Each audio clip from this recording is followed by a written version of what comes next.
Fala pessoal, mais um vídeo aqui no nosso canal, tá no ar o Memória Alvinegra e aqui o Botafogo sempre joga em casa. E no vídeo de hoje eu quero falar com vocês sobre a entrevista do Marçal ao site UOL, onde ele afirmou ter chegado às vias de fato. Saiu no tapa com o Juan Cruz no vestiário durante a Copa do Mundo de Clubes de 2025. Campeonato em que vencemos o Seattle Sounders, depois vencemos o PSG naquela vitória épica, fizemos jogo duro contra o Atlético de Madrid e nas oitavas de final, de forma covarde, fomos eliminados pelo Palmeiras. A gente não gosta de lembrar disso por conta da ira que a gente estava quando aquilo aconteceu. Mas deixa o like, comenta, compartilha esse vídeo. Se você ainda não está inscrito no canal, se inscreve. Pensa em se tornar um amigo do Memória Alvinegra. A gente está rumo a 14 mil inscritos por aqui e eu conto com você aí do outro lado para a gente manter esse relacionamento de amizade entre nós aqui, beleza? Roda a vinheta, bora pro vídeo.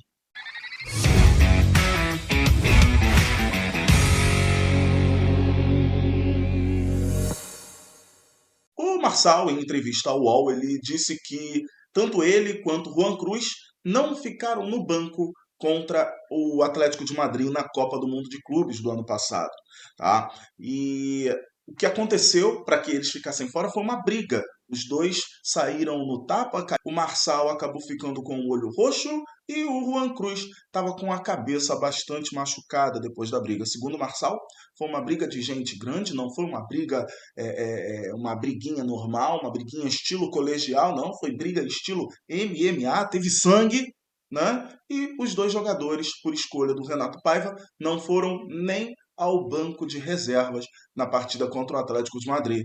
Talvez eles fossem muito necessários, talvez se eles fossem ali algum tipo de opção na partida, o Juan Cruz não sei, né? Mas se eles talvez fossem opção para essa partida, quem sabe o Botafogo teria tido algum outro resultado completamente diferente contra a equipe do Atlético de Madrid, né? Como eu falei, o Botafogo vendeu caro a derrota contra a equipe espanhola, mas não conseguiu ao fim buscar o resultado que lhe cabia, que era pelo menos um empate naquela situação, tá? Mas eu quero falar com vocês aqui, saindo um pouco do campo do futebol, porque quando acontece uma briga no vestiário, por mais que seja no vestiário, essa briga já não é mais o campo do futebol, né?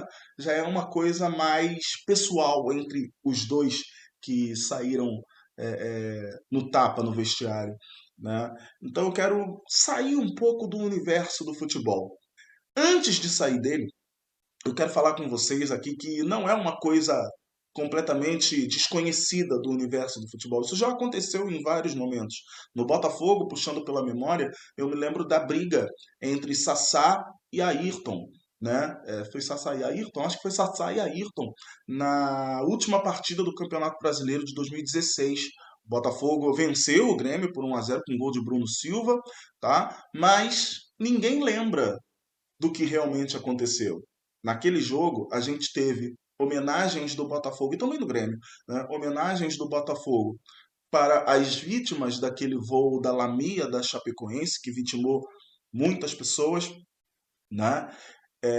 Foi um acidente que chocou o Brasil vestiu verde, o verde da Chapecoense naqueles momentos, né?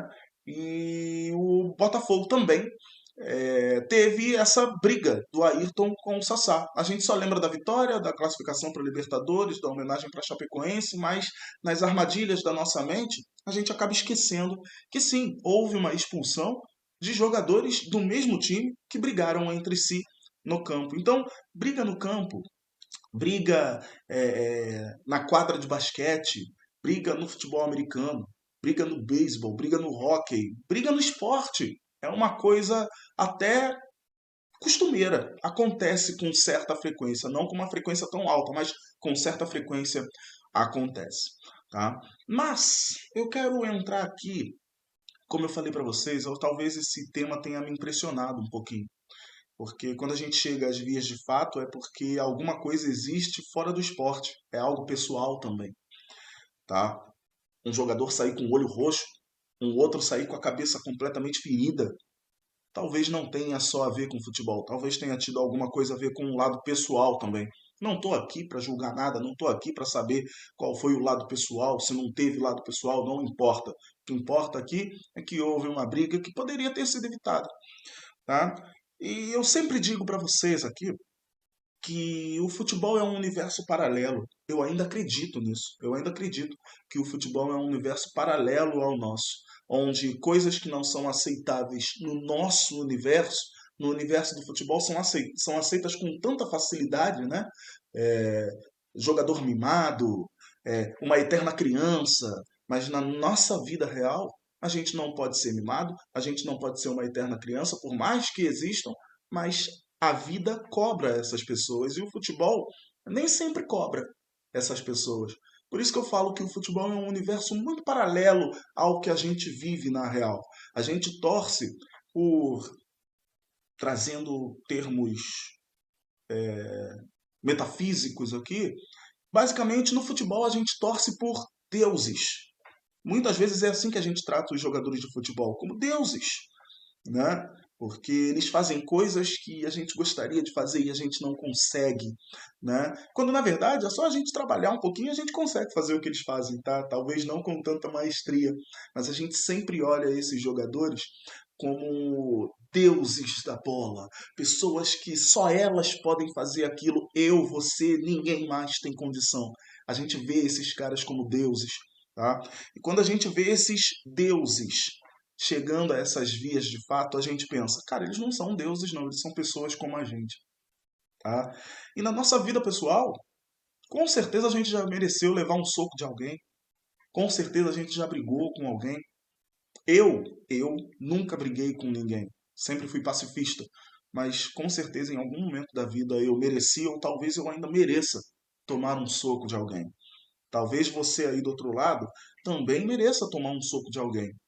É importante que a gente sempre reveja os nossos conceitos, para que a gente não chegue a ser um Marçal, um Juan Cruz, que a gente não precise chegar às vias de fato com alguém para encontrar a resposta necessária. Se é que os dois encontraram essa resposta. Será que foi bom para os dois aquela briga? Será que alguém guarda uma boa recordação depois daquilo? Quem venceu nessa briga no vestiário? Eu acho que ninguém venceu. Então, por mais que o Marçal tenha falado isso de uma forma até descontraída, por mais que o Juan Cruz também, em algum momento, com os seus, fale de forma descontraída, me desculpe, os dois erraram, os dois não chegaram a lugar nenhum. Porque é assim que é, seja no universo paralelo, seja no nosso universo. A gente não vai encontrar a resposta brigando, a gente não vai encontrar a resposta se batendo. Talvez isso tenha me impressionado um pouquinho. Talvez seja por isso que eu esteja falando com vocês. Talvez seja por isso que você não vai nem deixar o seu like aqui. Mas eu peço, deixa o like aqui, tá? Mas a gente não teve vencedor. Nem no campo, nem no vestiário. O Marçal ficou fora, poderia ter ajudado. O Juan Cruz ficou fora, poderia ter ajudado. O Botafogo não teve os dois. E não sei se por culpa deles ou qualquer outro tipo de situação, não venceu a partida. Acabou que aquele dia contra o Atlético de Madrid foi um dia em que todos nós saímos derrotados. Tomara que isso nunca mais se repita no futebol, mas é um pouco difícil, né? Vai acontecer. Como eu falei, é algo costumeiro no mundo da bola e também na nossa vida pessoal. Mas que a gente não mereça chegar a essas situações. Espero que vocês tenham gostado desse vídeo. Grande abraço para vocês. Valeu!